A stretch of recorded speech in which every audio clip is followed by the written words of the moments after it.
Now, the media has one job, correct? One job and one job only. The media's job purports to be a distribution of facts so you can make your own opinion. Last time I checked, that's what they were supposed to do. So here's our media here.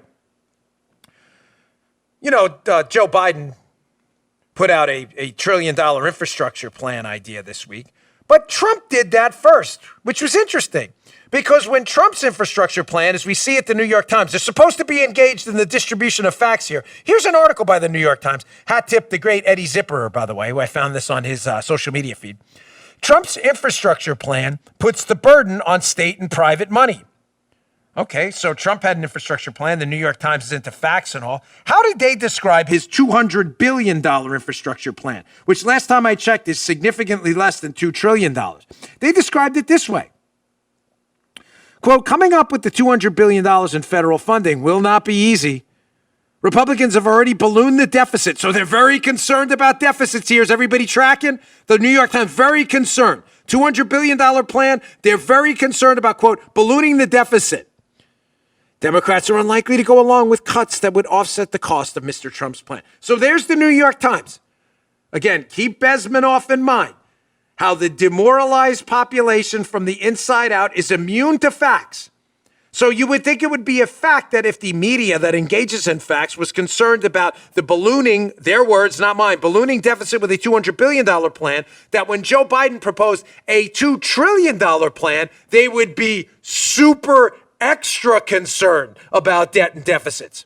Let's see. Let's go right back to the New York Times. New York Times.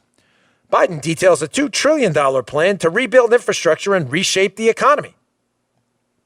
Okay, doesn't seem that negative there. So let's check how they describe it within the piece. Clearly, they're going to be concerned about ballooning deficits. So let's look for that language from within the piece. Let's see. Let me just quote the New York Times. And if you hear ballooning deficits, let me know.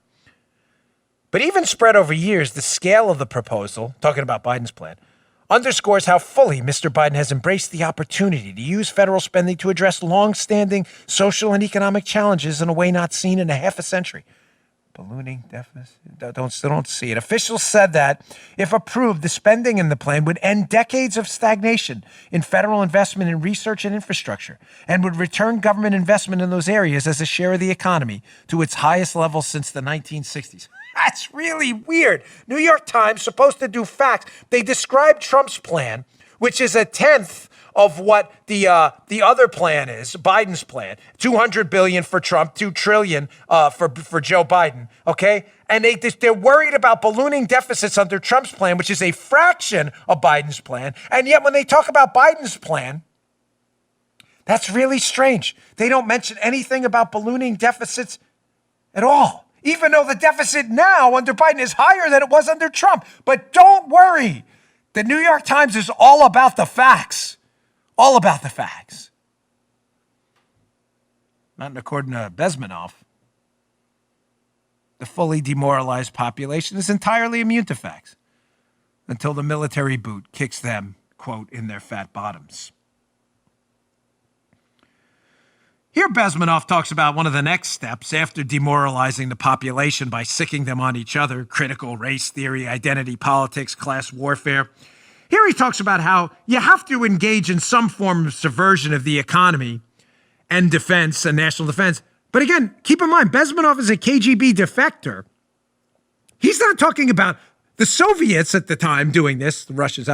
He's talking about getting people and useful idiots within the United States to do it themselves.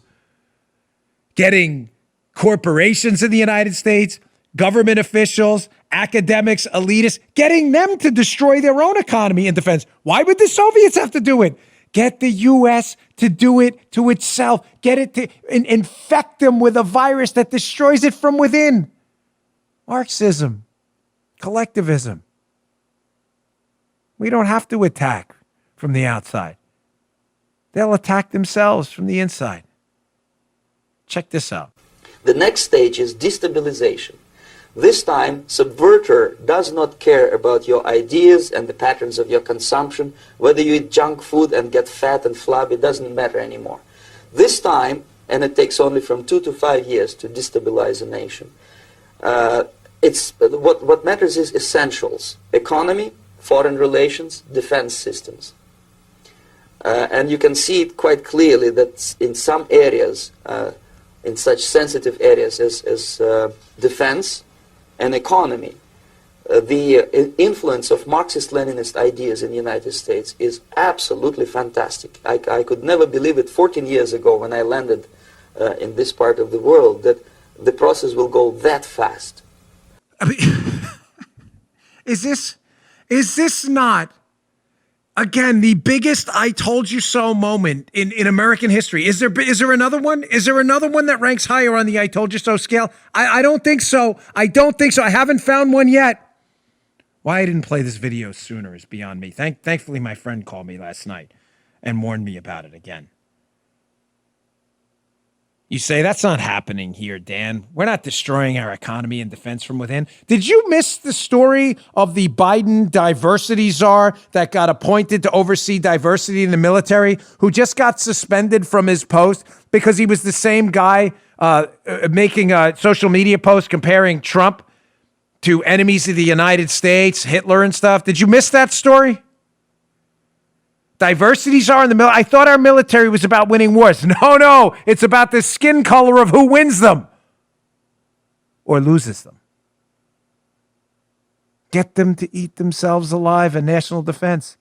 Get them to destroy their own economy from within. Is that happening? New York Times published March 31st.